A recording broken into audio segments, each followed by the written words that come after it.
하게 평소 때보다 좀 진도가 안 나가는 것 같아가지고 늦을까봐 마음이 불안하네요. 이렇게 뭐였나? 네, 그래서 주택 임대소득이 있는 사람들의 경우에 일반적으로 세금을 어떻게 내는지 보도록 할게요. 우리나라는 1세대 1주택자들은 그 집 갖고 무슨 짓을 하든 원래 세금을 부과를 안 해요. 왜냐하면 사람이 집 한 채는 있어야 살 수 있으니까. 그러니까 내가 내 집을 가지고 누구한테 월세를 받던, 그래서 내가 딴 데 가서 전세를 살고 월세를 살던, 어쨌든 1세대 1주택자들한테는 주택에 관련된 임대소득에 대해서는 비과세가 원칙입니다. 그런데 모두 다 비과세 해주진 않아요. 왜냐하면 이게 쪼개면 2주택, 3주택이 될 수 있는 고가의 주택들이 있잖아요. 남들은 그 돈이면은 집을 3개를 사는데 이 사람이 만약에 집을 하나 샀다. 그렇게 할 수도 있으니까 그런 거를 방지하기 위해서 고가 주택의 경우에는 과세를 하게 되어 있어요. 근데 이게 현재 약간 비과세 기간이에요. 올해 2016년까지. 여기 밑에 소규모 소득자 얘기는 빼고, 소규모 소득자 빼고 그 해만 먼저 보도록 할게요. 그러니까 1세대 1주택인 사람들은 원칙 고가주택이 아닌 일반주택, 고가주택의 기준은 공동주택 가격 9억. 9억이면 엄청 큰 거거든요. 9억 밑에 사람들이 갖고 있는 주택에 대해서는 월세라든지 아까 앞에서 살펴본 간주임대료 모두 다 비과세한다. 근데 그게 아니라 고가주택인 사람들은 종합과세한다. 종합과세를 어떻게 하느냐? 앞에 있었던 것처럼 이 방법에 따라서 종합소득세 신고를 한다는 거죠. 근데 그렇지, 예. 이렇게 되고요. 2주택자부터는 조금 달라요. 2주택자들은 간주임대료 과세는 안 해요. 1주택자나 2주택자는 간주임대료 과세 안 하죠. 보증금에 대해서 세금 안 내죠. 아까 여기 말한 것처럼 이 보증금에 대해서 1.8% 부과하는 거는 주택수가 3개인 것부터 가능한 거니까 1주택자나 2주택자는 보증금에 대해서는 과세하지 않아요. 그러니까 우리 집을 월세로 내지 않고 전세로 냈을 경우에는 그 전세 보증금에 대해서 2주택자까지는 세금을 안 낸다는 거. 그게 고가주택이라고 하더라도 안 내는 게 원칙이고요. 대신 2주택자부터는 비과세가 없어요. 종합과세 해야 돼요. 앞에 있었던 표처럼 월세에 대해서 총수익 금액에서 필요경비 뺀 종합소득, 부동산 임대소득 금액을 가지고 나중에 종합소득에 합산해서 세금을 낸다는 거죠. 근데 낼 때 그 금액, 총 수익 금액이 2,400을 넘느냐 안 넘느냐에 따라서 그 세금을 계산하는 방식이 결정될 뿐이지 원칙은 다 세금을 내는 게 원칙이에요. 이건 그렇고, 또 이제 간주 임대료 부분을 보자면 3주택자니까 간주 임대료 세금을 내는데, 그 외에만 보고 있죠 지금. 세금을 내는데 아까 본 것처럼 3억 원 초과 전체 보증금에서 3억 까고 그 다음에 거기에 60%만 부과를 하니까 보증금이 3억이 안 되는 사람들은 주택수가 3개를 넘어가더라도 주택 보증금에 대해서는 간주임대료에 대해서 소득세 부과하지 않는다는 거예요. 이걸 보면은 원칙은 2017년부터 내년부터 원칙은 1세대 1주택자 말고 나머지 내 집이 하나 넘게 있는 사람, 2개 이상 있는 사람들은 내년부터는 월세를 받는다면 세금을 낸다는 거예요. 근데 지금은 안 내거든요. 지금은 왜냐면 여기 소규모 임대소득자들에 대해서는 특례를 주고 있는 기간이에요. 이 기간이 2014년부터 2016년까지 3년 동안만 주고 있었고요. 그래서 이 소규모 임대소득자의 기준이라고 하면 그냥 주거용 건물 임대업에서 발생된 총 수익 금액이 연간 2천만 원 이하인 사람들. 그러니까 2천만 원 이하로 하려면 166만 6,666원 이렇게 하셔야 돼요. 그렇게 월 임대료를 그렇게 받아야 연 임대료가 2천만 원 이하인데, 이 2천만 원 안 되는 사람들은 소규모 임대사업자에 해당이 되기 때문에 그래서 비과세가 되고 비과세가 되는 거죠. 그러니까 결과적으로는 싹 다 비과세. 2016년까지. 근데 올해도 2천만 원이 넘는 사람들은 세금을 내야 되는 거예요. 올해도. 근데 이게 언론에 나오면서 이 2천만 원 안 맞추고 그냥 올해는 원래 세금 안 내는 거 아니야 하는 고객들도 있어요. 원래 안 내는 게 아니라 이렇게 2천만 원 이하인 사람들한테만 특혜를 주고 있는 기간인 거죠. 근데 이게 시작한 게 2014년부터고, 그러면 2013년에는 어떻게 했느냐? 2013년, 2012년, 2010, 그 전에는 어떻게 했을까요? 그 전에는 그냥 이 원칙이 있었어요. 요게 없었던 거예요. 그냥 9억 원 이하 주택 1세대 1주택들한테만 비과세 해주고 나머지는 다 과세였거든요. 근데 과세였는데 과세를 못했죠. 월세 얼마 받고 있는지 모르니까. 못했던 것들이 지난번에 제가 많이 얘기한 것처럼 2015년부터 데이터를 수집하면서 과세관청에서 월세를 얼마 받고 있는지 파악하기 시작했고, 게다가 그 총급의 7천만 원 안 되는 사람들의 경우에는 월 임대료에 대해 자기 월세에 대해서 소득공제 신청할 수가 있잖아요. 월세세액공제. 그 신청하는 것도 생겼고, 그래서 과세관청에서 이 월세나 뭐 전세보증금이라든지 이런 거에 대한 주택임대에 대한 자료를 많이 수집할 수 있는 상태가 됐기 때문에 내년부터는 아마 과세가 진행될 거로 보여지고요. 통상적으로 물론 올해 8월에 개정세법이 어떻게 나오는지가 제일 관건일 것 같아요. 지금 이제 이게 올해로 끝나는 거니까 아직도 이게 그 납세자들한테 좀 마인드가 안 되는 것 같다. 조금 더 유예 기간을 줘야겠다.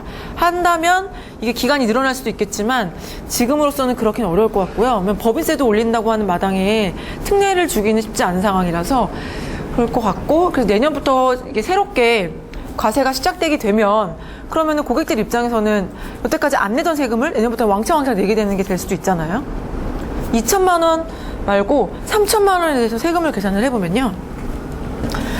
2,400만 원에 대해서 월 임대료를 가지고 월 임대료가 2,400만 원 사람이 세금을 어떻게 내는지 간단하게 계산을 해보면, 보통 주택에 대해서는 단순 경비율이 40% 정도 돼요. 그러면 40% 빼고 60%에서 세금 내는 거거든요. 그러면 그때도 한번 제가 얘기한 적 있었을 텐데 2,440만 원에 60%니까 1,440만 원에 대해서 세금을 부과를 하는데, 이 사람이 만약에 원래 자기 종합소득세율이 되게 높은 사람이에요. 38% 내는 세금 사람이다. 그러면 여기서 내는 세금이 거의 지방세까지 포함해서 600만 원이거든요. 600만 원이면은 2,400이면 한 달에 200씩 받는데, 그러면 3개월치 월세가 그냥 세금으로 나가는 거잖아요. 그러니까 내년부터는 주택 임대에 대해서 이게 과연 좋은 투자처인지 고민하실 고객들이 많을 거예요. 그러니까 이렇게 수익률이 상대적으로 많이 떨어질 거고, 근데 물론 자기의 소득세율에 따라서 많이 달라지겠지만, 소득이 되게 많으신 분들이 주택을 투자처로 보기에는 내년에는 더 변수로 고민해야 될 게 많아진다는 거. 근데 이게 그걸 안 썼네. 만들 게 있다. 이상하다. 이게 뭐 하나가 빠졌는데요.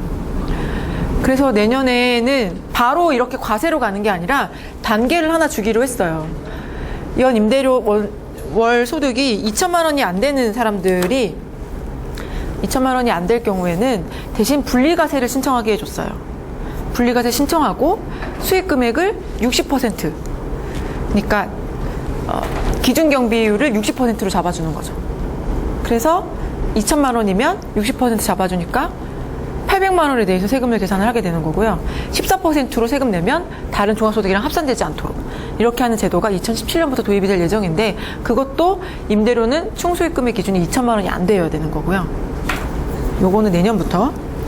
그 페이지가 있는데 제가 없는 PPT를 공유한 것 같아요.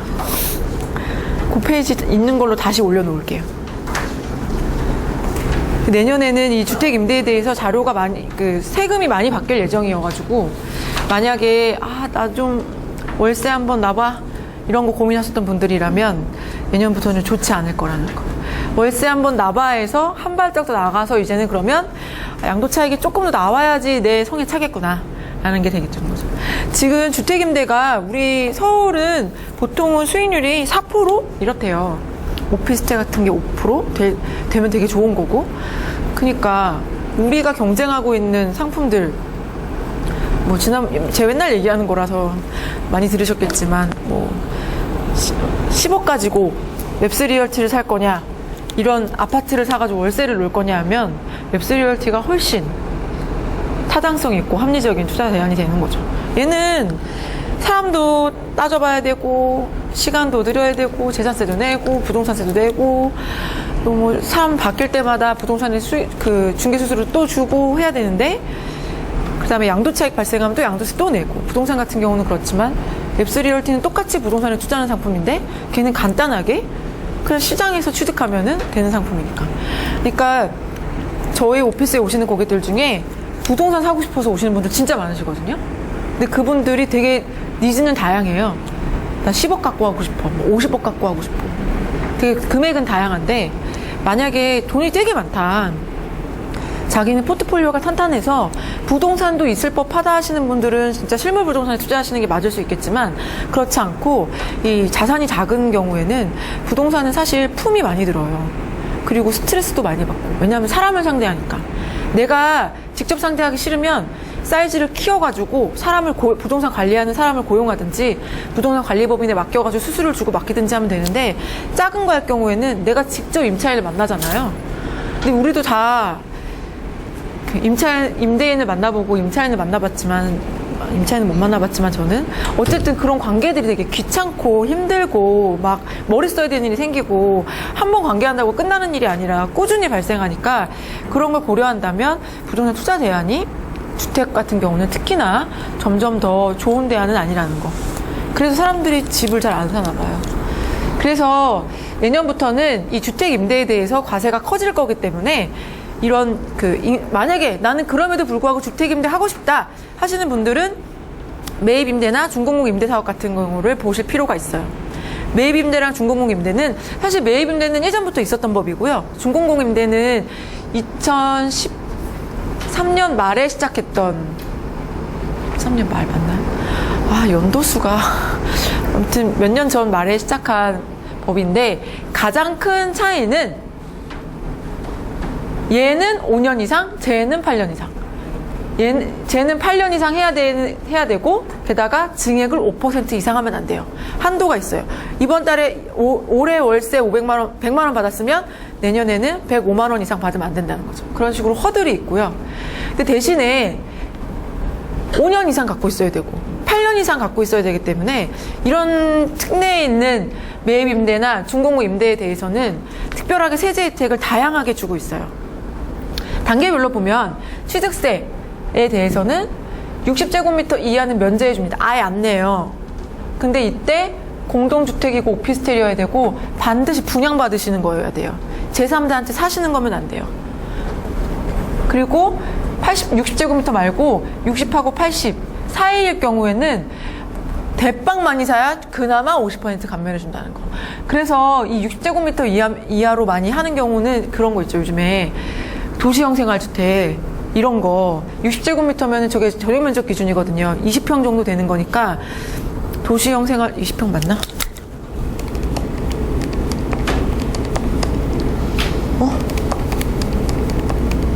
60제곱미터 20평이 아니라 6평이에요. 죄송합니다. 엄청 작아가지고 60제곱 요 정도 면적으로 나오려면 18평이에요? 네, 3.3098로 안 나왔나? 죄송해요. 제가 계산기가 없으면 계산을 못해가지고 잘못 눌렀네요. 18평. 그러니까 전용 면적이 18평이면 그 분양 면적으로는 지금 말씀하신 것처럼 24평, 79제곱미터, 보통 80제곱미터 이렇게 나오는 애들, 그런 것들만 취득이 가능한데, 근데 이게 이미 있는 건 안 되니까 분양받았을 때 써먹어야 된다는 거. 그 분양받는 게 공고 같은 거 보면은 마치 이게 자기네가 주는 특혜냐 나오는 거 있잖아요. 근데 자기네가 주는 특혜가 아니라 이렇게 매입 임대주택을 해야지만 해주는 특혜라는 거. 이런 게 있고요. 그다음에 이거는 중공공 임대도 마찬가지예요. 똑같은 기준을 갖고 있고요. 근데 재산세 같은 경우는 조금 다른데 거의 똑같아요. 얘네도 기준은 공동주택이어야 되고 오피스텔이어야 돼요. 다가 이렇게 혼자 달랑 있는 그런 아파트, 빌라 이런 거 안 됩니다. 보면은 여기 면적별로에 따라서 면제가 있고 50% 경감, 25% 경감 이렇게 있는데, 근데 하나 갖고는 안 돼요. 그러니까 재산세는 사실 하나 갖고는 혜택을 받을 수가 없고, 이런 매입임대 주택을 2개 이상 묶었을 경우에만 가능합니다. 그리고 이제 소득세, 장기보유 특별공제 뭐 이렇게 있는데, 소득세 같은 경우는 3개 이상 있어야 30%, 75% 세액 감면이 되고요. 그 다음에 장기보유 특별공제는 대신 많이 해줘요. 원래 장기보유 특별공제는 부동산의 경우에 3년 이상 갖고 있으면 최대 10년까지 10%에서 30% 혹은 뭐 1세대 1주택 같은 경우는 80%까지 원래 양도차익에서 감면해주는 제도가 있는데, 얘네는 5년 갖고 있으면 6년 때부터 원래 갖고 있었던 율보다 추가적으로 2에서 10%까지 더 추가로 줘가지고 매입임대는 40%고 원래는 한도가 30%인데요. 중공공 임대는 70%를 주는 거죠. 이거는 내가 갖고 있었던 이 중공공 임대 아파트, 임대주택, 뭐 매입임대주택 이거를 8년 이상 임대하고 팔았을 때를 얘기하는 거죠. 5년 이상 임대하고 팔았을 때. 얘 같은 경우는 지금 8년 이상 갖고 있으라면서 왜 6년부터 추가 감면을 줘? 이렇게 있는데요. 이거는 특이한 케이스가 있을 수 있어서 중도에 팔아도 인정해주는 케이스가 있어서 주는 거고요. 일반적으로는 임대를 한 다음에 다 채워서 팔아야지 특례가 적용이 됩니다. 그리고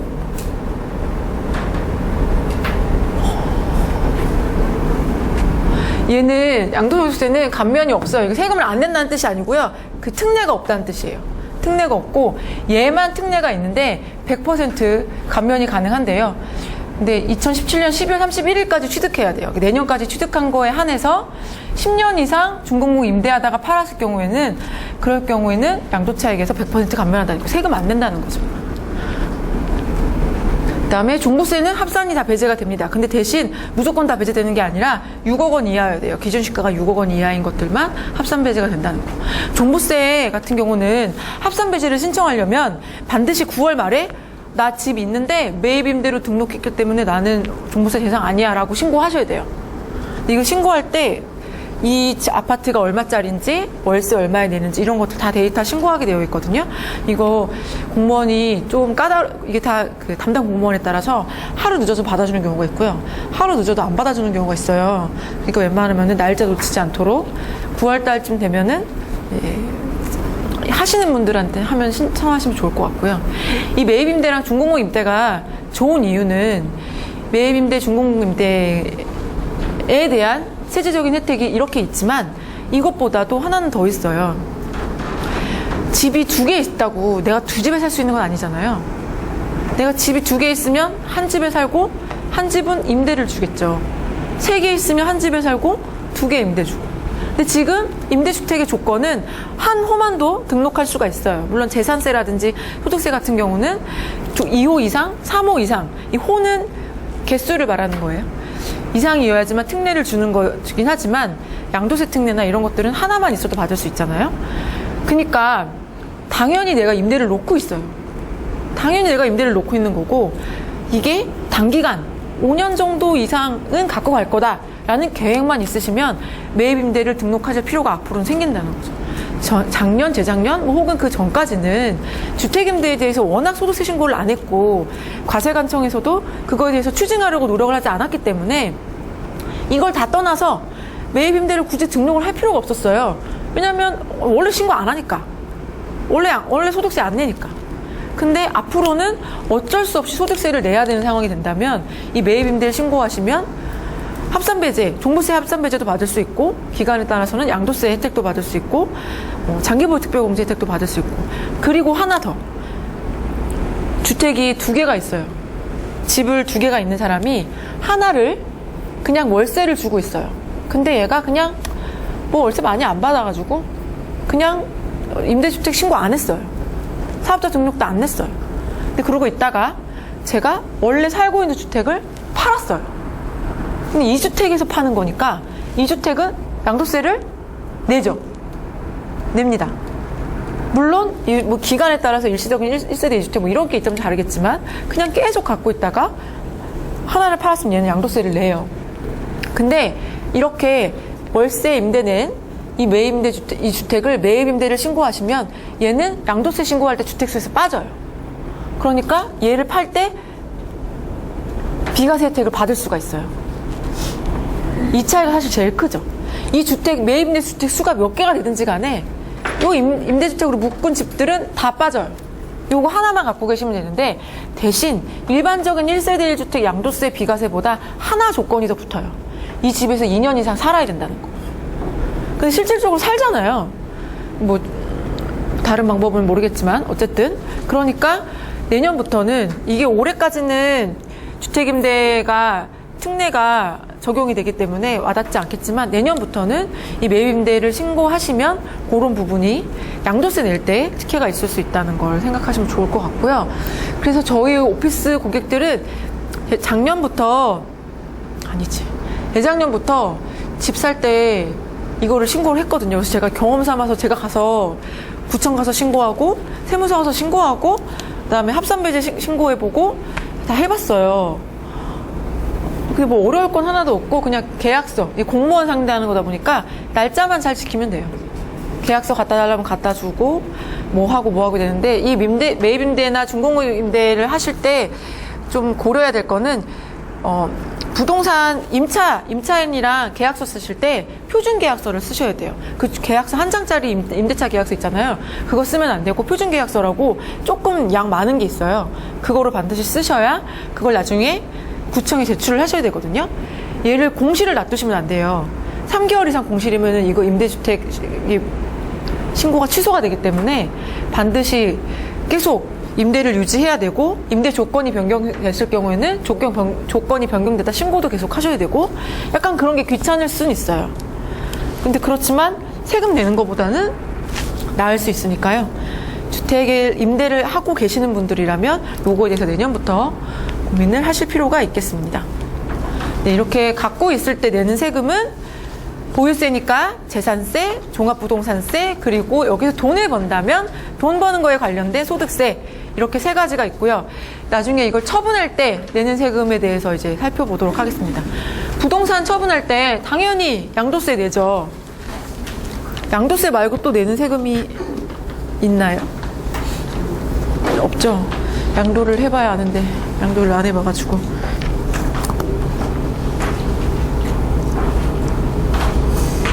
네, 그래서 양도세 지금 이 트리를 보시고 여기서부터 이제 차근차근 설명해 나가도록 하겠습니다.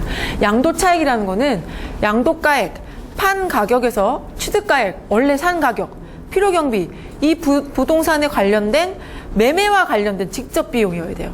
매매와 관련된 직접 비용. 그러니까 간접적인 비용은 안 돼요. 직접 비용이라고 한다면 뭐가 있을까요? 중개수수료, 법무사 수수료, 그 다음에 취득세, 등록세, 그다음에 만약에 보일러 공사를 했다. 그래서 아파트 가격이 올라갔다. 이런 식의 자본적 지출에 관련된 비용, 이런 것들을 다 뺄 수 있는 거죠. 근데 뭐 페인트를 칠했다. 청소하는데 몇십만 원 들었다. 이런 건 안 돼요.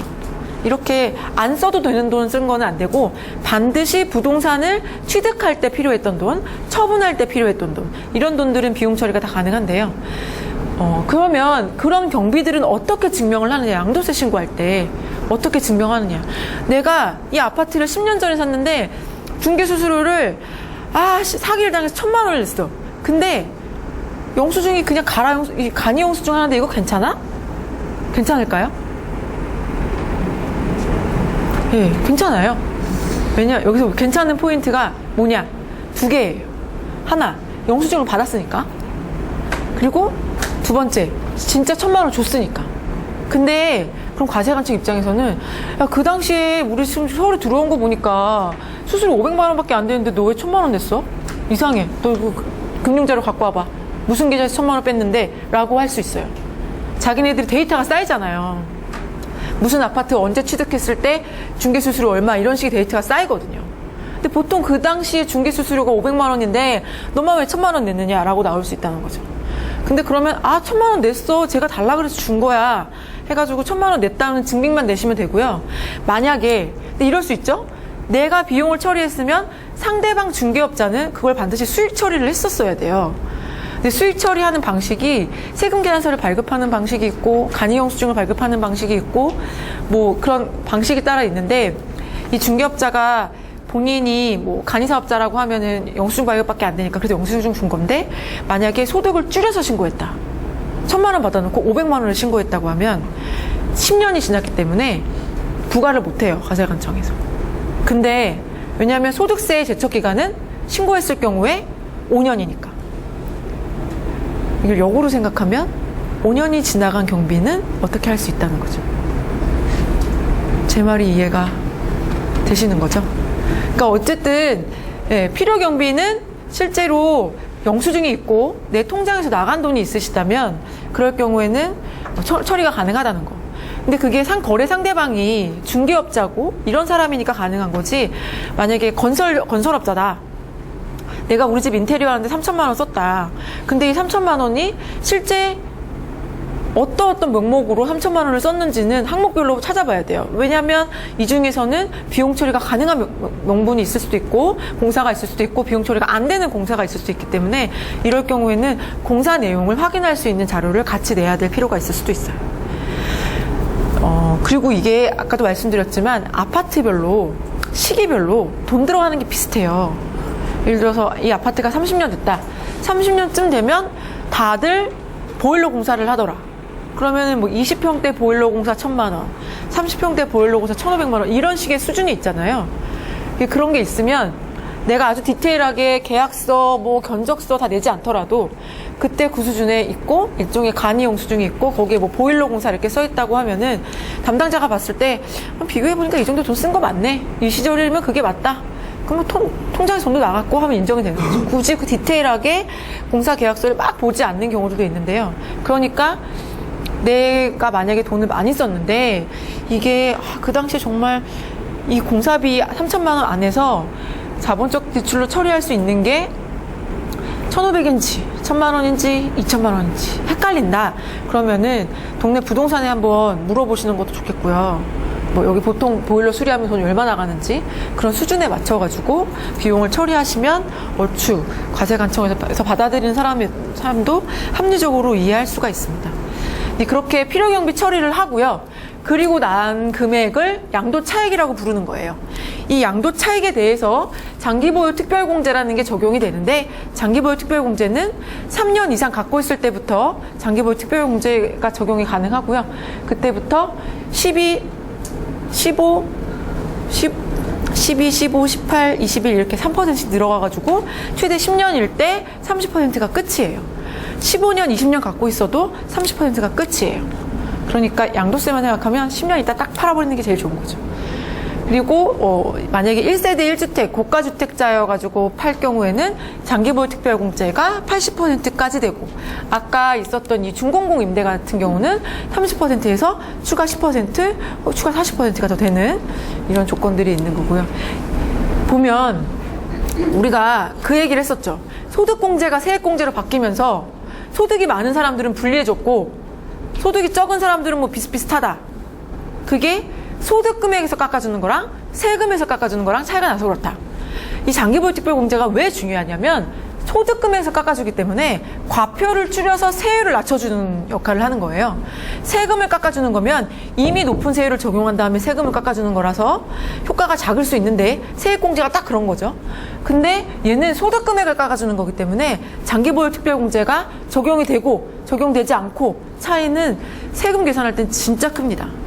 그래서 이 자산이 장기보유 특별공제가 적용되는 자산이냐 적용되지 않는 자산이냐가 뒤에 가면 제가 더 말씀드리겠지만 세금에서는 진짜 차이가 커요. 이런 게 있고 그다음에 장기보유 특별공제를 뺀 다음에 또 기본공제를 빼는데 기본공제는 부동산의 경우에 250만 원 1년에 딱 한 번 빼주고요. 그리고 원래 양도세는 지금은 예정신고를 반드시 해야 되죠. 예정신고 반드시 해야 되는데 그래도 내가 올해 부동산을 2개 팔았다. 그러면 예정신고하고 끝나느냐? 그게 아니라 내년 5월 달에 합산해서 반드시 신고를 하셔야 돼요.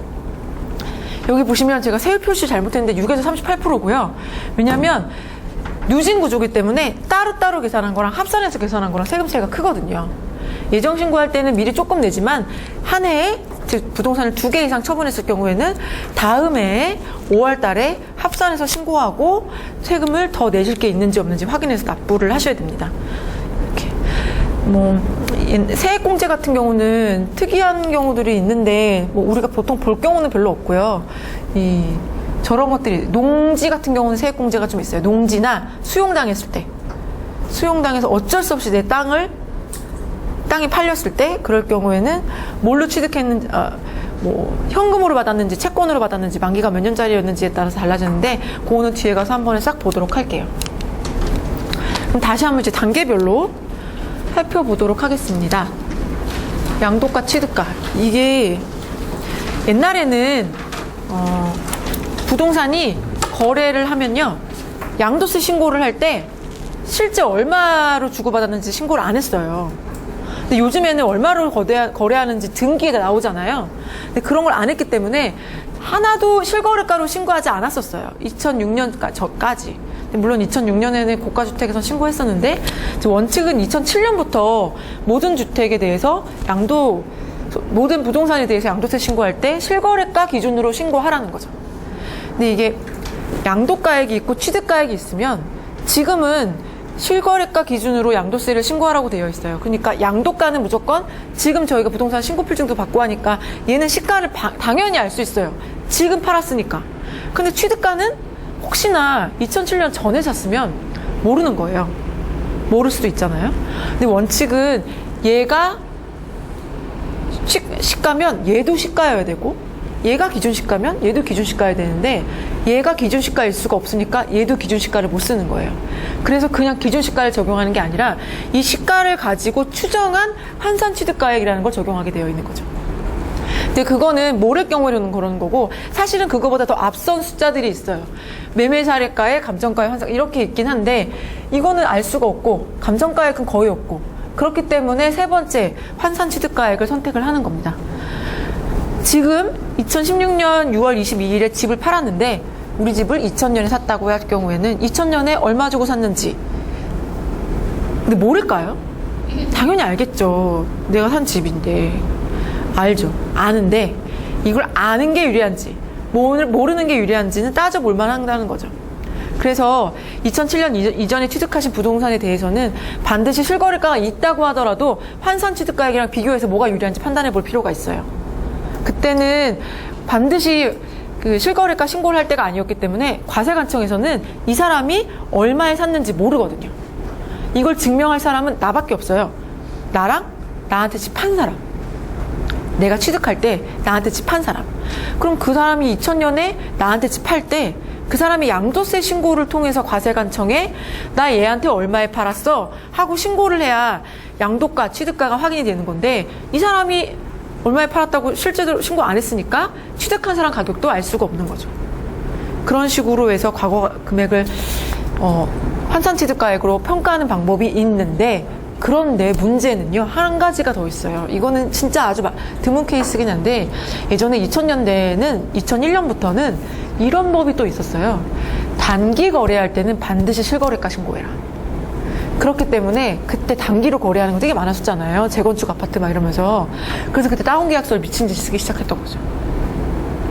실제로는 3억에 거래해놓고 다운계약서 2억에 쓰고, 그러면 이때 이 아파트의 기준시가는 뭐 1억이었다.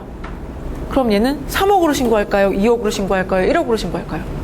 단기 양도했을 경우에는 1억으로 신고하지 못하고 반드시 실거래가를 신고해야 되니까 3억은 너무 비싸가지고 이 사람이 다운계약서 2억으로 신고를 한 거죠.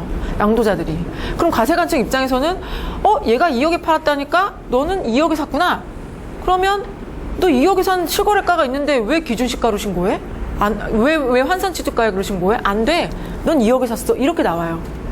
그러니까 이 사람이 단기 양도를 했는지 안 했는지는 나한테 2000년에 부동산을 판 사람이 단기 양도를 했는지 안 했는지는 등기를 보면 알 수 있어요.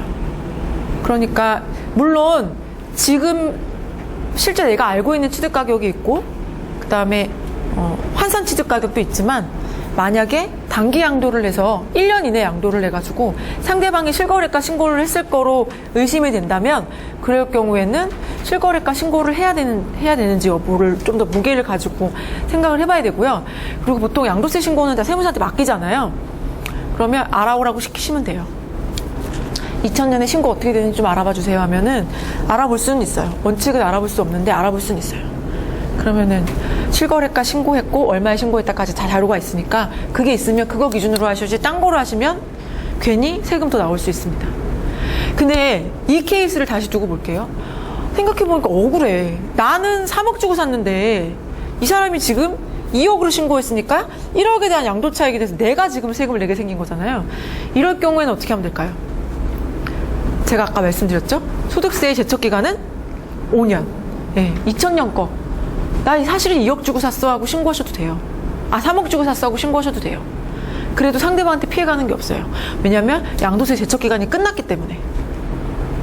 다만 증명하실 수 있어야 돼요. 그 당시에 내가 무슨 돈으로 3억을 만들었고 그래서 이 통장에서 저 사람한테 3억이 옮겨갔다는 금융거래 자료는 있어야 돼요. 네. 그래서 그런 내용들 토대로 취득가랑 양도가액을 산정을 하고요.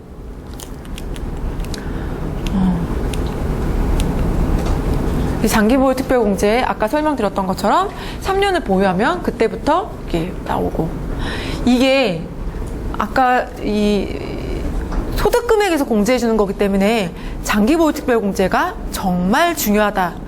양도세 계산할 때 장기보유 특별공제가 끼치는 영향이 상당히 크다. 제가 말씀을 드렸는데 이게 안 되는 경우가 있어요. 그게 뭐냐? 바로 비사업용 토지는 2016년 1월 1일부터 양도할 경우에는 장기보유 특별공제를 아예 안 해주는 건 아니에요. 해주긴 해주는데 기산점을 2016년 1월 1일로 하겠다. 작년까지는 아예 비사업용 토지는 장기보유 특별공제 안 해줬거든요. 근데 올해부터는 해주긴 해주는데 기산점이 올해 1월 1일부터니까 사실 지금 팔면 작년이나 올해나 장기보유 특별공제를 안 해주는 거나 마찬가지죠. 왜냐하면 3년부터 시작하는 거니까. 그래서 비사업용 토지를 처분하시는 분들은 올해 2016년에 처분하시는 게 어쩌면 제일 비쌀 때 처분하실 수도 있어요. 양도세가 제일 비쌀 때.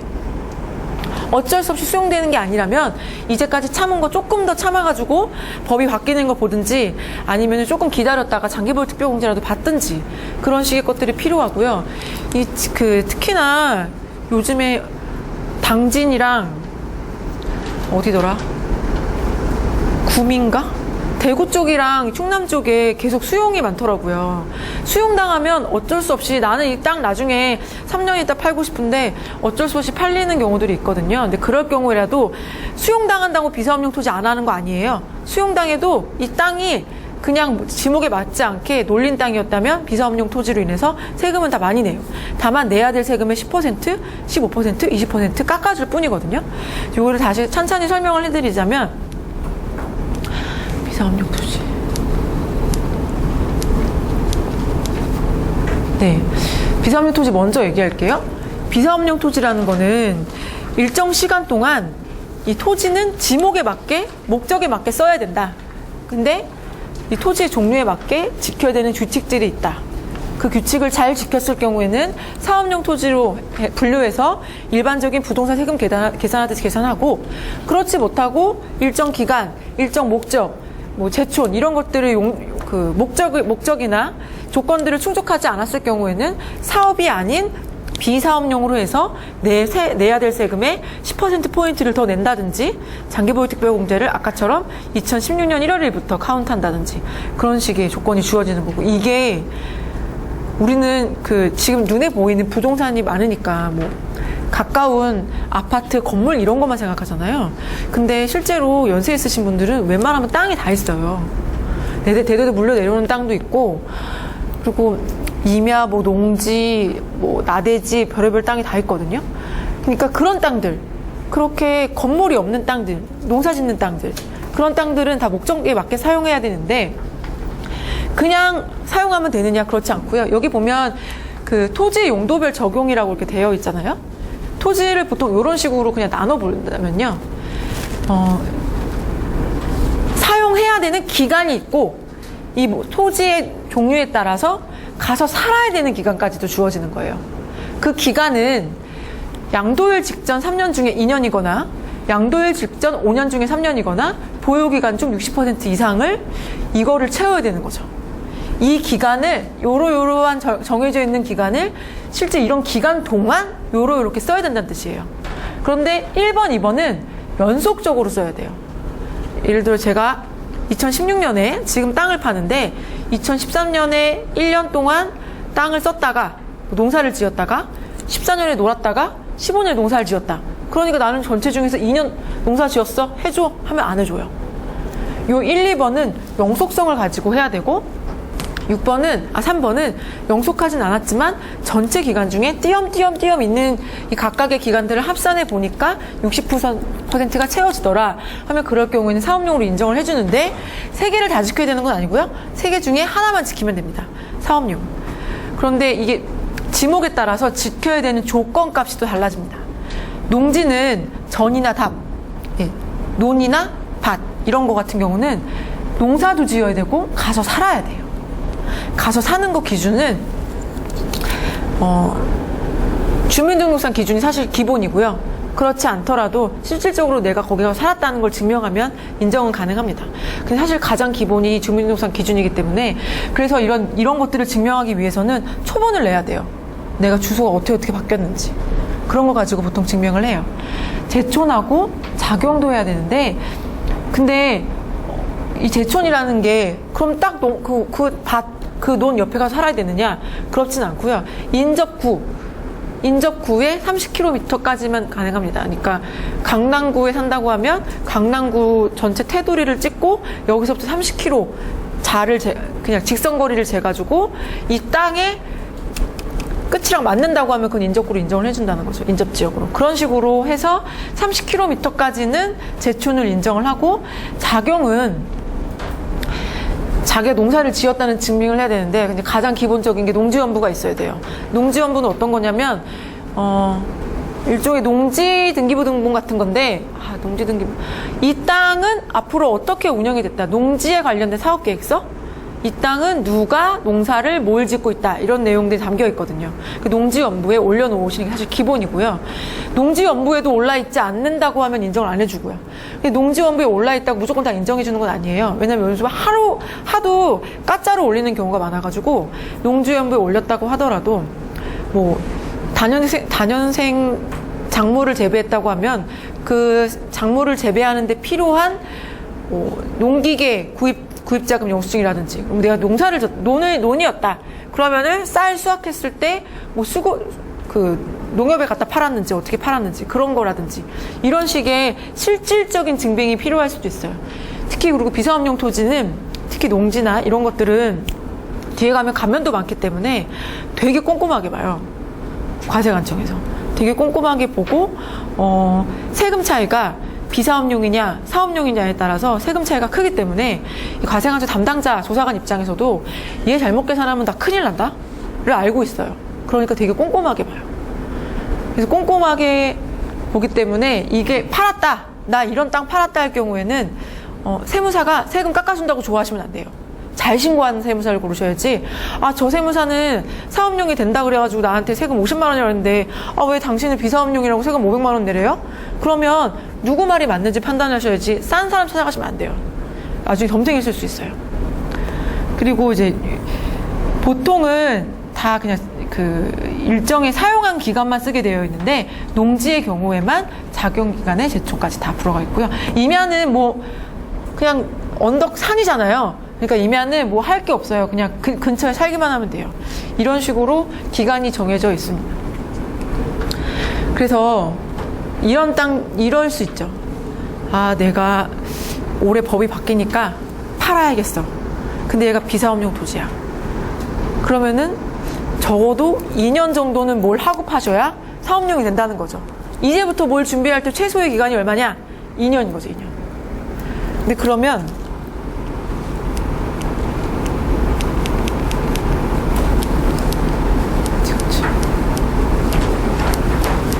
2년을 준비를 하시게 되면요. 이 장기보유 특별공제가 옛날에 갖고 있었던 날부터 기산이 되기 때문에 보통 토지 오래 갖고 계시면 30% 10년 갖고 계시잖아요. 제가 30%가 돼서 차이가 진짜 어마어마하게 커요. 제가 어제 어떤 분 나대지를 양도세 계산을 했는데 사업용과 비사업용의 차이가 3배더라고요. 세금이 500과 1500. 그래가지고 어떻게 해도 안 돼서 비사업용으로 신고해야 되는 상황인데, 그러니까 비사업용 토지를 갖고 있고 팔겠다고 하실 경우에는 당장 팔는 거, 물론 좋은 가격으로 준다면 당장 팔아야겠지만 반드시 세금을 계산하셔가지고 파는 시기랑 그다음에 혹시 사업용으로 적용이 가능한지를 꼼꼼히 따져보셔야 될 것 같습니다. 비사업용 토지 얘기는 거기까지 하기로 하고요. 기본공제 이거가 은근히 헷갈려 하시는 분들이 많으시더라고요. 저희가 해외 주식 양도세 신고를 하다 보니까 혹시 이 양도세 신고 250만 원이 부동산 250만 원이랑 겹치는 건가요? 뭐 이게 각각 적용이 되는 건가요? 혹시 안 되면 어떡하죠? 막 이런 얘기 질문 되게 많았는데요. 각각 적용이 됩니다. 기본적으로 국내 자산, 국외 자산 따로따로 계산하게 되어 있고요. 국내 자산끼리도 보시면 토지, 건물, 부동산에 관한 권리, 기타 자산이 1호 여기까지 250만 원. 그 다음에 주식 출자 지분에 대해서 또 250만 원. 파생상품에 대해서 또 250만 원. 올해부터 파생상품 양도세 세금 내잖아요.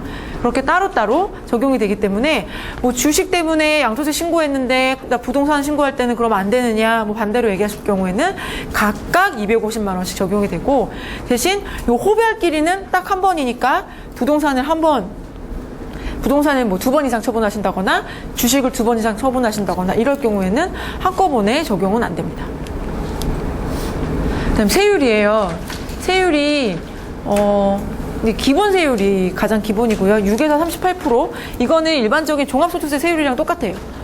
6, 12, 15, 24, 35, 38. 기본 세율 똑같이 적용되고요. 그 다음에 이 비사업용 토지의 경우에만 기본 세율에다가 10% 포인트를 더해요. 그러니까 얘는 16에서 38인 거죠. 6에서 38에다가 각각 10%씩 더해서. 어떻게 계산하냐면 만약에 과세 표준이 1,200만 원이 나왔다. 이럴 경우에는 6%니까 원래 1,200만 원 이하는 6%거든요. 6%니까 6에다 그냥 10% 더하는 거고 네, 그런 식으로 뭐 만약에 과세 표준이 5천만 원 나왔다. 5천만 원의 경우에는 세율이 24%거든요. 그럼 이 사람은 최고 세율이 24가 아니라 34%가 되는 거죠. 그런 식으로 세금 계산합니다. 그러니까 10%면은 6에서 16도 되게 커요. 1,000만 원에서 10%면은 100만 원 차이 나는 거니까 양도 차익 과세 표준에 따라서 세금 차이가 어마어마하게 큽니다. 그리고 이제 단기에 양도할 경우에는 단기 양도에 대한 세금이 이렇게 있는데 주택이랑 그 이외 것들이 차이가 좀 있죠. 1세대 1주택 비과세 적용할 때 주택의 경우에는 2년만 갖고 있어도 비과세 적용이 가능하잖아요. 그것 때문에 단기 양도에 있어서 2년 미만 보유, 1년 이상 2년 미만 보유 이 기준을 없애버렸고요. 그래서 1년 미만의 경우에는 40%, 주택은 40%고 주택 이외의 경우에는 50%고. 세율은 네이버 치면 다 나옵니다. 이런 거. 대신 양도세는 처분하시면 끝이에요. 그러니까 뭐 주변에 고객이 뭘 처분한다거나 아니면 여러분들이 처분하실 계획이 있으시면 반드시 계약서 쓰기 전에 양도세 먼저 생각하셔가지고 혹시나 내가 놓치는 거 없나, 시기적으로 지금 나한테 불리한 뭐 정책이 나와 있는 건 아닌가, 뭐 이런 것들, 아니면은 그런 것들을 한번 쭉 훑어보시려면 반드시 계약서 쓰기 전에, 잔금 치르기 전 아니고 계약서 쓰기 전에 확인을 하셔야 돼요. 자, 그래서 1세대 1주택의 양도세는 우리 뭐 집이 많으면 좋은데 1세대 1주택인 사람들은 소득세, 아까 그 임대소득세 내는 것도 비과세고 요렇게 양도세도 비과세예요. 어쩔 수 없이 내가 살 집을 내가 진짜 실제 거주 목적으로 산 집이고 투자를 목적으로 산 집이 아니라고 인정하기 때문에 인정하는데 그래도 9억 원이 넘어가면 안 된다는 거. 9억 원이 넘어가면 저 9억짜리로 3억짜리 3개 살 수 있었는데 이렇게 볼 수 있으니까 9억 원이 넘어가는 경우에는 9억 원 초과분에 대해서 따로 양도세를 계산을 하고요. 9억 원이 안 넘어갈 경우에는 그냥 비과세 처리하고 끝나요. 그런데 세대, 이 세대에 보면 1세대 1주택자인 거잖아요. 2년 이상 보유하던 주택을 양도했을 경우 비과세다. 그러면 1세대의 기준이 뭐냐? 우리 집은 애가 30살이고 그래서 걔 이름으로 집이 있고 내 이름으로도 집이 있다. 그러면 우리 집은 집이 2개인가? 1개인가? 이런 문제가 있을 수 있죠. 그런데 사실상 세대 분리를 하지 않고 한 세대 안에 주민등록 등본에 보면 한 세대 안에 호주가 2명인 경우는 없어요. 등본에 나오는 경우는. 만약에 호주가 2명이려면 등본이 따로 나와야 되거든요. 그래서 이럴 경우에는 애를 내보내셔야 돼요. 호주 분리를, 그러니까 주민등록 분리를 하셔야 되는 거죠. 간단하게는 이사시키면 되는데 이사가 안 될 경우에는 아파트 내에서도 호를 분리할 수 있긴 해요. 근데 이게 특수관계자 가족이고 이럴 경우에는 동사무소에서 잘 인정 안 해주더라고요. 출입문이 하나밖에 없고 주방이 하나밖에 없고 이렇게 공동생활을 할 수밖에 없는 아파트 구조에서 특히나 니네는 원래 가족인데 세대가 다르다는 게 말이 돼? 거기서 따로 사는 게 말이 돼? 할 수 있잖아요. 그래서 제가 몇 번을 시도했지만 한 번도 받아들여지지 않았었어요. 결혼하기 전에 언니랑 살 때 세대를 그렇게 분리하고 싶어가지고 몇 번을 시도했는데 안 되더라고요. 못 믿겠다고. 그래서 선택한 게, 여기는 내가 전세로 내가 살고 있고 저 사람은 나한테 세대로 사는 사람이다. 그렇게 해가지고 확정일자를 받게 했죠. 그렇게 하면 돼요. 받아주더라고요. 근데 이렇게 하면은, 물론 우리는 집이 없어요. 저는 그렇게 한 게 청약통장 때문에 그렇게 한 거였는데, 집이 있으신 분들은 이렇게 세대에 따라서 분리를 하면서 1세대 2주택이 1세대 1주택이 될 수도 있으니까, 만약에 자녀분이 30세가 넘었다거나 혹은 소득이 있다거나, 물론 결혼했으면 당연히 나가는 거고, 그렇게 될 경우에는 아무리 동거 중이더라도 혹시 세대를 분리시킬 방법은 없는지, 아니면 동거를 이제 그만할 방법은 없는지 찾아보시면 이 비과세 특례를 적용을 받으실 수 있고요. 그다음에 비과세 특례 중에서는 이렇게 1세대 1주택만 있는 게 아니라, 잘 아시겠지만 일시적인 1세대 2주택도 있어요. 내가 이사 가느라 어쩔 수 없이 집이 2개인 기간이 있는 경우, 한 1세대 1주택자가 주택을 하나 사가지고 3년 이내에 원래 살던 주택을 팔 경우에는 요건 일시적으로 봐서 비과세 적용이 가능한 거 다 아시죠? 그게 이사 목적일 경우에는 3년 이내가 있는데요. 그거 말고도 이렇게 있어요. 내가 집을 받으려고 받은 게 아니라 우리 아버지 재산이 저거밖에 없어가지고 집을 받았습니다. 이럴 경우에는 상속으로 인한 주택은 주택수를 아예 안 쳐요. 약간 차이가 있는 게, 원래 내가 1세대 1주택자였고 상속으로 주택을 하나 받았어요. 그럴 경우에 내가 갖고 있었던 원래 주택을 팔 경우에는 이 주택은 1세대 1주택으로서 비과세 적용이 가능해요. 얘를 주택수로 치지 않으니까. 근데 그게 아니라 내가 원래 갖고 있는 주택은 냅두고 아버지로부터 물려받은 상속받은 주택을 팔 경우에는, 그럴 경우에는 비과세 적용이 안 돼요. 얘는 팔면 안 돼요. 얘는 순서를 정하려면 이거 먼저 팔고, 원래 먼저 갖고 있던 거 팔고 상속주택을 나중에 팔고, 그렇게 하셔야 돼요. 근데 보니까 뭐 세금으로는 그런데 상속세 내느라 팔더라고요. 그리고 뭐 혼인을 해가지고 결혼을 할 때 나도 집이 있고 남편도 집이 있고 이래가지고 집이 두 채가 됐다거나, 뭐 부모님을 같이 봉양하게 됐는데, 이것도 부모님 나이 제한이 있어요. 동거 봉양하게 될 때 부모님 집이 있고 내 집이 있고 이런 경우거나, 아니면 내가 귀농하게 될 경우나, 이럴 경우에는 둘 중에 먼저 파는 주택, 5년 이내에 먼저 파는 주택에 대해서는 비과세 특례를 적용해 줍니다. 네. 옛날에는 보유기간이 막 3년인 적도 있었고 거주기간이 있는 적도 있었고 막 그랬었는데, 지금은 보유기간 2년이면 되고요. 사실은 지금 기차 시간이 몇 시라고 하셨죠? 저는 항상 2시간 했었는데, 그쵸? 지금 약간 오바되고 있는 중인데.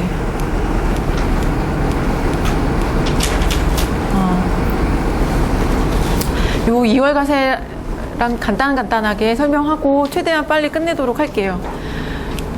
이제 고객들한테 진짜 질문이 많이 오는 게 이 2월 과세에 관련된 얘기거든요. 내가 갖고 있는 부동산이 있는데, 특히 지금 시즌이 질문이 많아요. 왜냐면은 소득세 신고를 한번 해가지고 내 소득이 되게 많다 라는 걸 지금 깨닫고 있는 상태에, 그 다음에 5월 말에는 그 기준시가가 공시가 되기 때문에 땅도 이렇게 많아?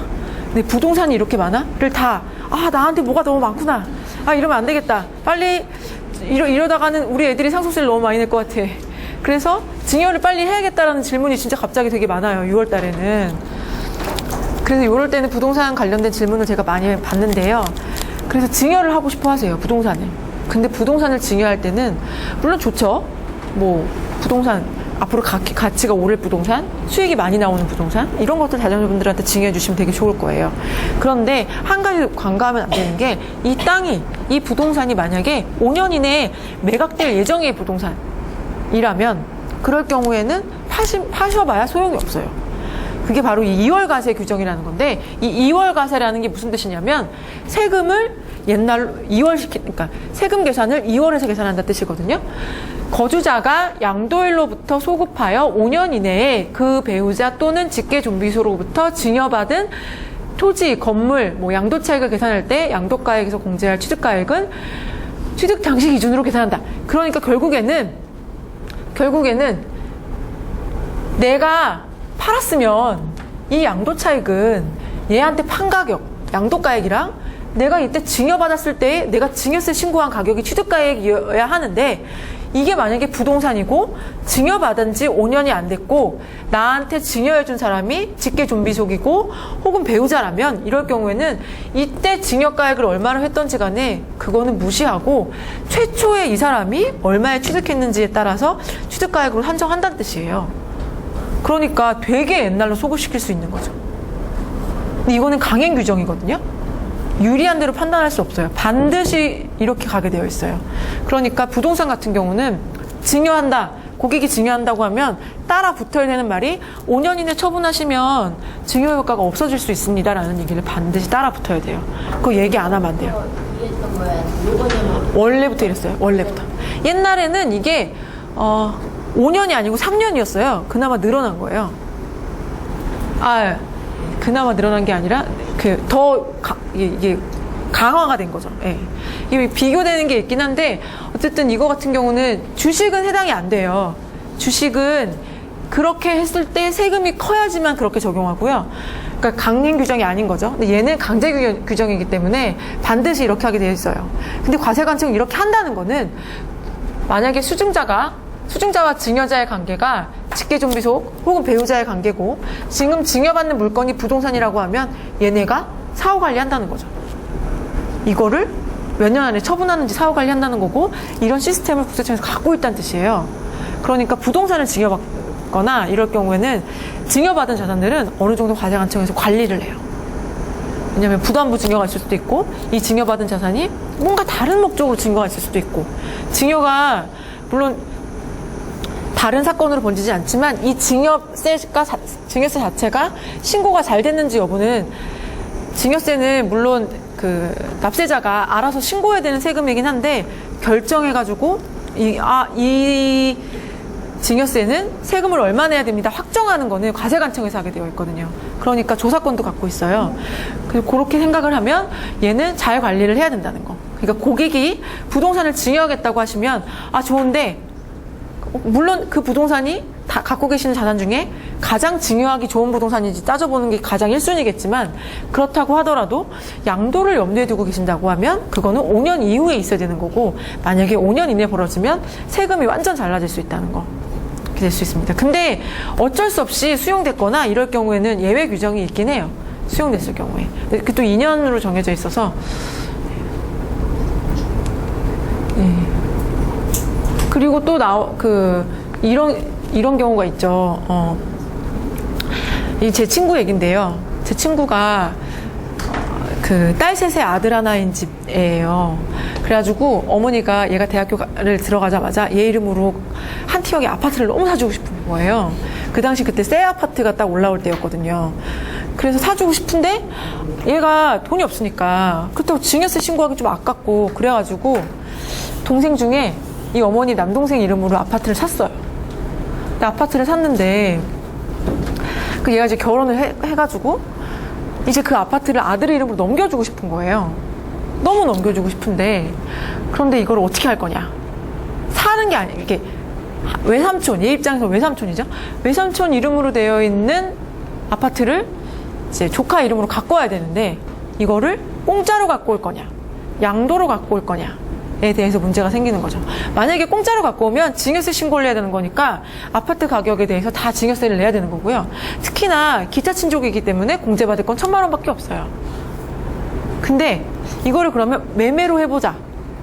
외삼촌한테 돈을 주자. 그럼 양도거래로 하면 외삼촌이 1세대 1주택자라서 세금을 안 낸다더라.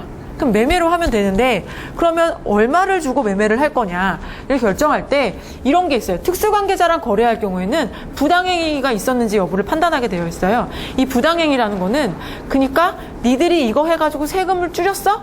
그럼 부당행위인 거죠.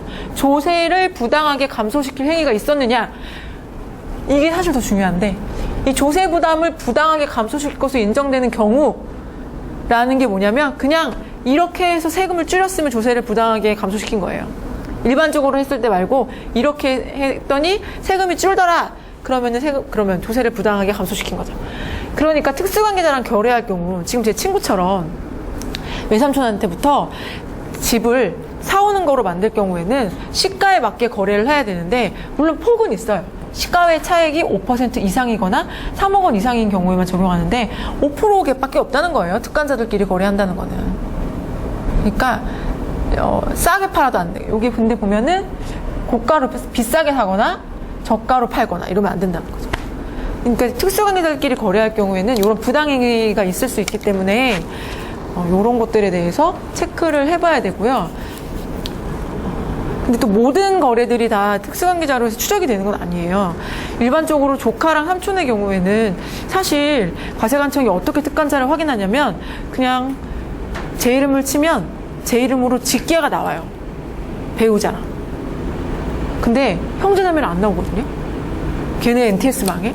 한 달에 가야 형제자매가 나와요. 엄마 거를 검색한다든지 아빠 거를 검색하든지 이렇게 해야 나오니까 사실은 신고서만 딱 보면은 똑똑한 조사관 아니면 뭐 이렇게 100% 확인하기는 안 확인하는 경우도 있대요.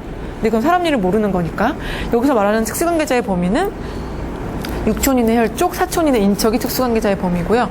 그 범위랑 거래를 하실 경우에는 이 부당행위에 문제가 생기지 않는지 확인을 하셔야 돼요. 그다음에 증여 양도 부인은 이거는 요거랑 비슷한 건데 요게 바뀐 게 여기는 지금 어떻게 배우자 직계 좀비속으로 돼 있죠. 근데 얘는 특수관계인이에요. 특수관계인이고 그다음에 이게 주식 요 주식에 해당되는 얘기고 5년 이내는 똑같아요. 근데 얘는 강행 규정이 아니에요. 이거를 우회 양도한다고 하는데 내가 지금 갖고 있는 주식이 오늘 보니까 10억이에요. 그래가지고 애한테 증여를 했어요. 10억에 세금 내고 증여세 내고 신고 10억을 했는데 이게 3년 있다가 20억에 팔았어요. 그러면 처음에 증여세 낸 게 있었고 20억에 대해서는 양도세 안 냈겠죠. 양도세 20억이니까 만약에 코스피라고 치면 양도세 안 냈을 테니까 이 사람은 세금을 10억에 대한 증여세밖에 안 냈어요. 근데 만약에 그럼 안 된다. 세금을 낸다고 계산하겠네. 세금을 낸다고 계산해보죠. 50억이었다. 매각하는 날짜에 50억이어가지고 증여세 더하기 양도세보다 당초에 아빠가 갖고 있었던 취득가액으로 해서 주식 양도세를 계산한 게 훨씬 비쌌다. 이럴 경우에는 반드시 그 아버지가 직접 양도한 거로 봐서 양도세를 신고하게 되어 있고요. 근데 안 할 수도 있어요. 증명을 하면 안 할 수 있는데 그 안 할 수 있는 게 증여자가 안 할 수 있는 이거 양도소득이 실제 수증자 그러니까 자식한테 귀속됐다는 걸 증명하면 가능해요. 이걸 어떻게 증명하느냐? 가장 증명하기 쉬운 방법은 얘가 이 돈을 어디다 썼다고 증명하는 게 좋아요. 나 그 돈 가지고 아파트 샀어. 나 그 돈 가지고 대출 갚았어. 뭐 이렇게 증명하면 좋은데 만약에 아직 통장에 있다고 할 경우에는 나 이 돈 갖고 어떻게 투자할 거야. 그런 걸 알려주면 되는 거죠. 아버지 계좌에 가지 않았다. 내 계좌에 있다. 내 권리 의무 안에 있다는 걸 증명하시면 그럼에도 불구하고 이걸 적용받지 않을 수 있어요. 근데 그래도 주식 같은 경우에는 만약에 차명 계좌로 이용하신다 고객들이 근데 증여를 하고 싶다 완벽하게 그럼 괜히 이거 걸릴 수 있으니까 5년 안에 단기 양도하실 경우에는 이게 혹시 증여받은 재산이 아닌지 확인하실 필요가 있어요. 근데 차명 계좌를 분명히 운용하시는 고객인데 이걸 깔끔하게 하신다고 차명인데 증여를 하셨다 이럴 경우에는 요 규정이 나중에 적용이 될 수 있고 그리고 또 이게 내 거나 마찬가지인데 애 이름으로 증여를 할래? 그러면 이걸 얘기해 주셔야겠죠. 그렇긴 뭐 증여하셔도 되긴 하는데 혹시나 이게 나중에 양도세 과세 대상이 되면 이 우회 양도에 따라서 고객님한테 고객님 취득가액으로 해가지고 양도세가 나올 수 있으니까 그거는 오히려 다른 방법으로 하시는 게 좋겠다 얘기해 주시는 게 좋을 것 같습니다.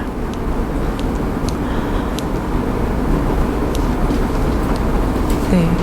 그다음에 이 농지 같은 경우는 이렇게 특례 같은 게 있어요. 아까도 말씀드렸지만 내가 8년 동안 작용을 했던 농지들은 100% 양도세 감면을 해요. 세금을 하나도 안 내요. 그래서 기가 막히죠. 이거를 가짜로 하는 사람들이 그렇게 많아요.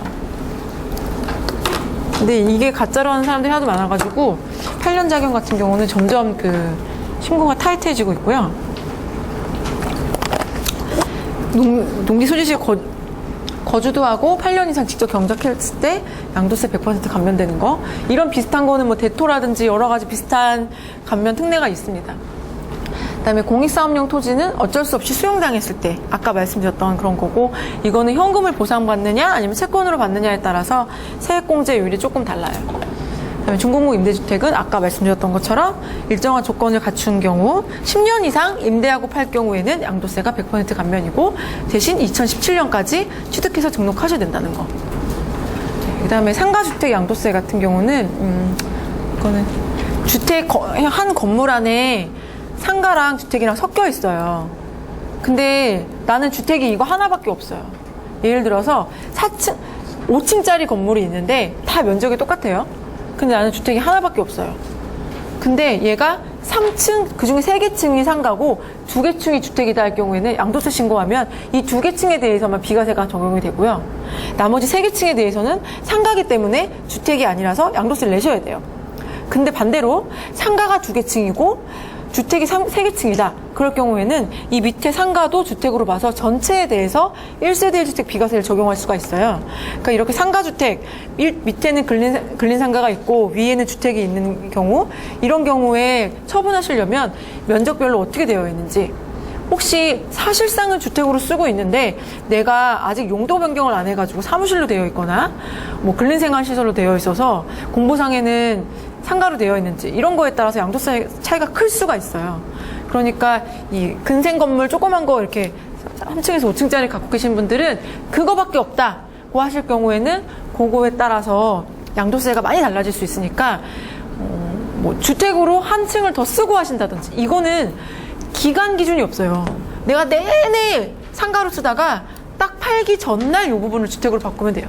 양도일 날짜의 상태가 어떠냐가 중요한 거거든요. 그러니까 이런 거 같은 경우는 비사업용 토지처럼 뭐 몇 년 동안 준비를 해야 되고 2년 이상 사용이 되고 이런 게 아니니까, 이렇게 상가주택 같은 경우는 그런 식의 팁이 필요합니다. 그래서 양도세 신고는 주식 신고랑 조금 다르죠. 주식은 분기별로 신고하는데 양도세는 그냥 월별로 신고합니다.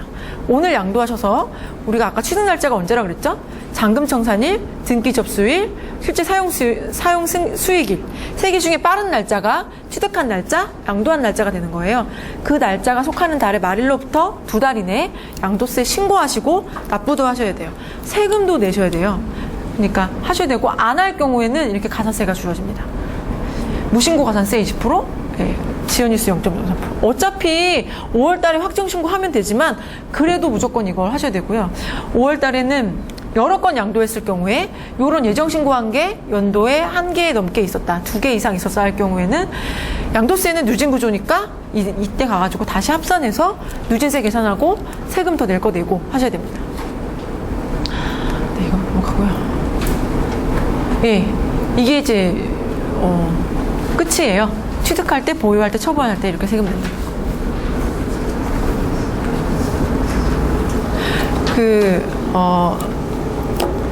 외국이 원래는 제가 여기 뒤에다가 얘기를 더 붙이려고 했었는데 안 붙인 게 길 것 같아가지고, 저희 고객들 중에 외국에 거주하시는 분들이 꽤 계시더라고요.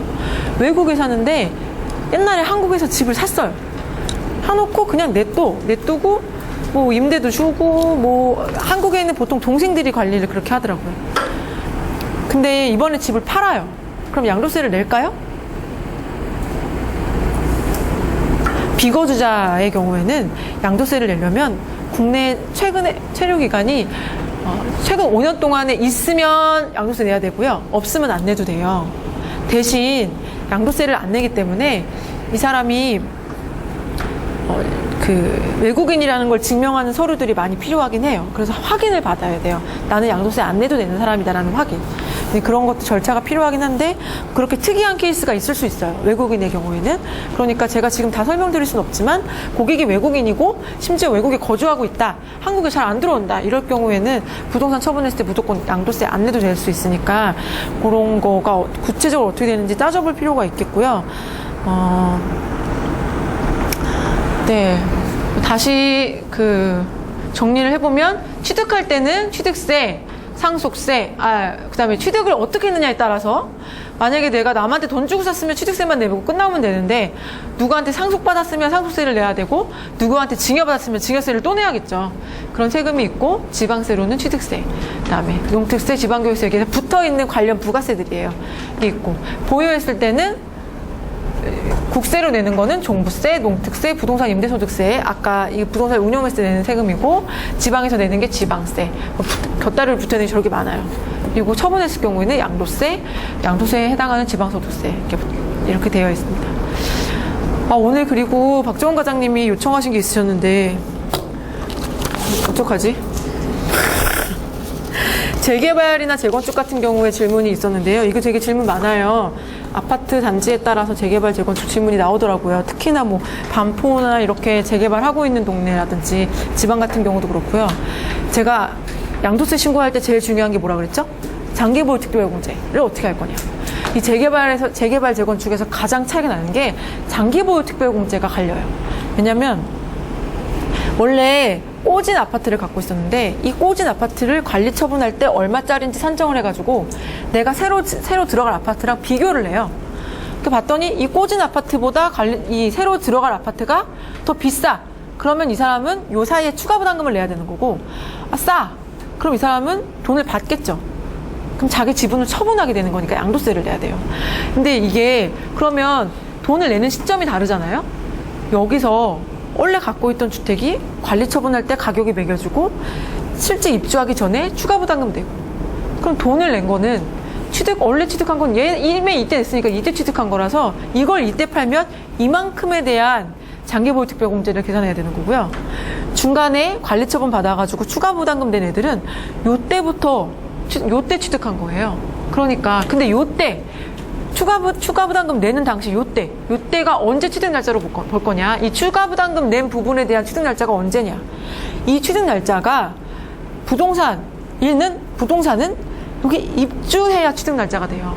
왜냐하면 부동산에 관한 권리는 장기보유 특별공제가 적용이 안 되니까.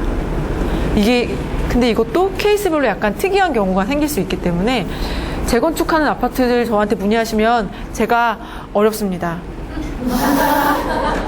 계산을 오래 해야 되고, 이거는 엑셀로 계산을 해도 틀릴까봐 계속 확인하고, 페이지가 한 페이지 안 보일 정도로 되는 경우도 많거든요. 그러니까 이건 복잡해요.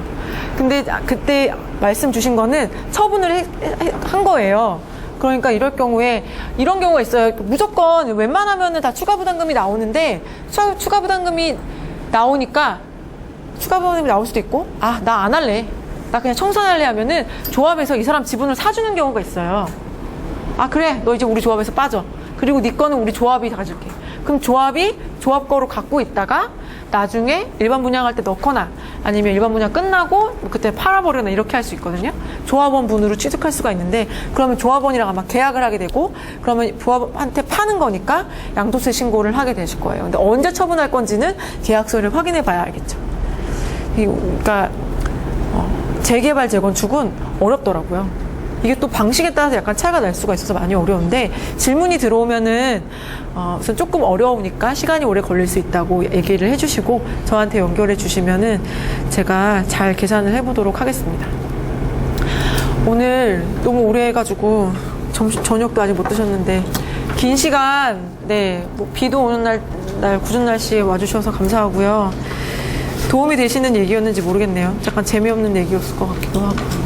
그리고 여기 있는 내용은 충분히 네이버 치면 나오는 얘기거든요. 그러니까 네이버 요즘 블로거들이 너무 잘 돼 있어가지고 좀 이상하다 싶은 것들 네이버 찾아보시면서 실생활에 유용할 것들부터 접근하시면은 더 관심이 많이 가져주실 것 같아요. 우리 고객들은 부자일수록 부동산이 많아요. 진짜 왜 그런지 모르겠어요. 부동산에서 돈을 많이 버는 것도 아니거든요. 근데 부자일수록 부동산이 많고 부동산을 놓지를 않아요. 뭘 부동산을 사면 그 돈 가지고 금융자산에 투자하는 게 되게 어려운가 봐요. 그러니까 우리랑 맞닿지 않는 얘기라고 하더라도 좀 관심을 계속 가질 필요가 있더라고요. 그러니까 오늘 그러니까요. 경험이 없어가지고. 오늘 긴 시간 수고 많으셨습니다. 다음 달 8월 달에 개정세법으로 뵙도록 하겠습니다. 감사합니다.